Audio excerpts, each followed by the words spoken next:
رسول اللہ صلی اللہ علیہ وسلم، ادھر توجہ رکھیں بھائی، رسول اللہ صلی اللہ علیہ وسلم نے بیت اللہ کی جو تعمیر ہے نا، بیت اللہ، حضرت ابراہیم علیہ السلام نے جو بیت اللہ کو تعمیر کیا تھا وہ حتیم تک تھا. حتیم اس کا حصہ ہے، وہ جو ایک کرو نشان ہے نا حتیم، وہ اس کا حصہ ہے. آپ صلی اللہ علیہ وسلم نے ارادہ کیا کہ جہاں ابراہیم علیہ السلام نے جہاں تک بیت اللہ کی دیواریں کھینچی تھیں تو میں بھی وہیں تک کروں. لیکن چونکہ زمانہ جاہلیت میں بیت اللہ کی تعمیر کم ہوئی تھی، اور ہوئی اس لیے کم تھی کہ جب زمانے جاہلیت میں قریشیوں نے ارادہ کیا کہ بیت اللہ کو دوبارہ سے تعمیر کرتے ہیں تو حلال پیسے کم پڑ گئے تھے، پھر حرام آمدن تھی، تو انہوں نے کہا ہم حرام آمدن بیت اللہ کی تعمیر میں نہیں لگائیں گے. تو پیسوں کی کمی کی وجہ سے جو تعمیر کا کام تھا ادھورا ہوا. اتنا ہوا جتنا آج ہے، جتنا یعنی مربع ہے نا، اب تو اسکوائر ہے، تو اتنا کام ہوا.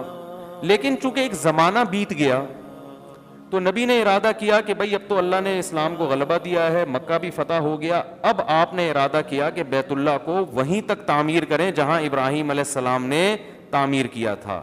تو یہ اصل تو یہ تھا نا. لیکن آپ صلی اللہ علیہ وسلم نے فرمایا کہ ان قومی حدیث عہد بالجاہلیہ، بہت سے لوگ جاہلیت سے نئے نئے مسلمان ہوئے ہیں، ابھی ایمان ان کے دلوں میں پکا راسخ نہیں ہوا. اگر میں نے یہ کام کیا تو وہ یہ سمجھیں گے کہ میں حضرت ابراہیم کے قبلے کو چینج کر رہا ہوں. تو آپ نے فرمایا اس کام کو ایسے ہی چھوڑ دیا جائے. تو طواف تو پورے بیت اللہ کا ہوگا، حتیم کے باہر کا، لیکن تعمیر آدھی.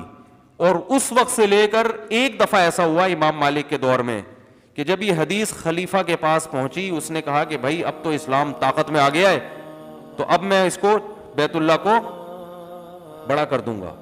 تو اس نے بڑا کیا، تو لیکن کیا ہوا، بعد کے خلیفہ نے اس کو گرا دیا کہ بھئی نبی نے نہیں کیا تو انہوں نے کیوں کیا. امام مالک نے فتویٰ دیا کہ جس حال میں نبی نے چھوڑا ہے نا اس میں کمی بیشی کی اجازت.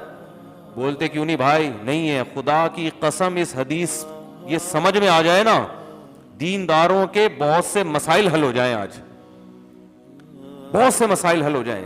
ہمارا ہر کام حکمت، مصلحت، بصیرت سے خالی ہوتا ہے. یعنی اگر میں یوں کہوں کہ مسلمان معذرت کے ساتھ کہ بصیرت لیس ہونا مسلمان کی ایک صفت بن چکی ہے کہ جتنا سینس لیس ہوگا اور جتنا حکمت اور بصیرت کے خلاف چلے گا اتنا پکا اور سچا مسلمان سمجھا جاتا ہے. یہ یعنی یہ علامت بن چکی ہے.